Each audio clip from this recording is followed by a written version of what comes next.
আজকে আমি পরিদর্শনে গেলাম হিলপাড়া ইসলামিয়া কওমি মাদ্রাসা ও এতিমখানা। এটা একেবারে রোডের কাছে হওয়াতে খুবই সুন্দর লাগে। চাটখিল থেকে খিলপাড়া বাজারে ঢুকতে প্রথমে ডান দিকেই মাদ্রাসাটা পড়ে। মাদ্রাসার সামনে যে চটানটা আছে এটাও ঢালাই করা। খুবই সুন্দর পড়ালেখার পরিবেশ খুবই ভালো। একবার নুরানি হেফজ কিতাব তিনও বিভাগে আছে। খুবই ভালো লাগলো মাদ্রাসাটা, এবং মাদ্রাসার একজন সিনিয়র শিক্ষক থেকে আমি কিছু কথাও নিছি, বয়াজও নিছি। উনি মাদ্রাসার ব্যাপারে কিছু কথা বলবে, সামনে আসতেছে ওনার কথাগুলো। খুবই ভালো লাগলো। আপনারা ছাত্র দিবেন এবং বিভিন্নভাবে সহযোগিতা করবেন। কিন্তু গোড়া ফান্ড আছে, সুবিধা দেওয়া হয়, তাহলে গোড়া ফান্ড যদি শক্তিশালী না হয় তাহলে ছাত্রদেরকে সুবিধা দিতে কষ্ট হয়ে যাবে।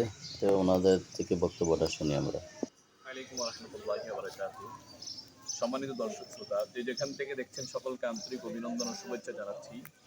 আজকে আমরা আছি নোয়াখালীর অন্তর্গত চাটখিল থানার হিলপাড়া বাজারের ঐতিহ্যবাহী একটি মাদ্রাসা, হিলপাড়া ইসলামিয়া কওমি মাদ্রাসা। এই মাদ্রাসাটি 1956 সালে প্রতিষ্ঠিত হয়েছিল। এই মাদ্রাসা প্রতিষ্ঠা করেছিলেন ওলি কামেল হযরত মাওলানা সুফি সাইদুল হক রহমতুল্লাহ আলাইহি। আলহামদুলিল্লাহ, দীর্ঘ বছর ধরেই মাদ্রাসাটি শিক্ষা সুনাম সুখ্যাতি অর্জন করে আসছে। বর্তমানে মাদ্রাসায় আমাদের নুরানি বিভাগ থেকে নিয়ে কিতাব বিভাগ এবং হেফজ বিভাগ, তিনটি বিভাগ চালু আছে। নুরানি বিভাগ প্রথম শ্রেণী থেকে তৃতীয় শ্রেণী পর্যন্ত চলছে। কিতাব বিভাগ জামাতে ইয়াজদাহুম থেকে মিশকাত জামাত পর্যন্ত চলতেছে, এবং হেফজ বিভাগে প্রতি বছরে আলহামদুলিল্লাহ হাফেজ ছাত্ররা বের হচ্ছে। আমাদের মাদ্রাসায় প্রায় 350 ছাত্র আছে।